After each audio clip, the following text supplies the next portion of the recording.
ভাই বন্ধুরা কতটা পরিমাণ হারামি হতে পারে। ভাই আমি একটা মেয়েকে নিয়ে পালিয়ে গেছিলাম বিয়ে করার জন্য।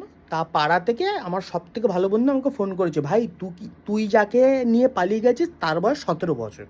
এবার আমি জানি না ওর বয়স 17 বছর। তা আমি ওকে জিজ্ঞাসা করলাম তোমার বয়স করলো, বলছে 17 বছর। এবার আমি জানি খুব সুতাবে পুলিশ।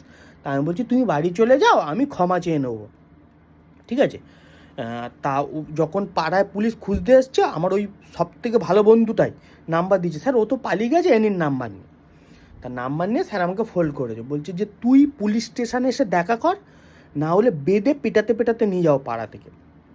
তো এবার আমি ভাবছি যে আমাকে গার্জিয়ান নিয়ে দেখা করতে বলেছে, তাই আমি ভাবছি যে ওই বন্ধুটাকে মোটাসোটা বন্ধুটাকে দাদা হিসাবে সাজিয়ে নিয়ে যাও পুলিশ স্টেশন। তা নিয়ে গেছি।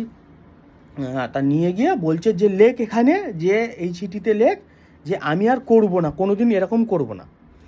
তার লেখা টেখা হয়ে যাওয়ার পরে বলছে নিচে সাইন কর। তা আমি সাইন করার আগে কি হয়েছে, আমাকে 3-4টে রুলের বাড়ি পিছনে সাটিয়েছে, খুব সুতিয়েছে পিছনে। তাই আমি বললাম স্যার আমি কি করেছিলাম, ভুলটা শুধু এইটা করেছিলাম স্যার, আমি ইংলিশে সাইন করব না বাংলা, এইটুকুনি বলেছিলাম, তাতেই আমাকে 3-4টে সুতিয়েছে। তা তত অবধি আমার ভালো ছিল। তা যখন আমার বন্ধুটা যে দাদা হিসাবে গেছে, বলছে দাদা এত ভালো, তা ভাই এরকম কেন?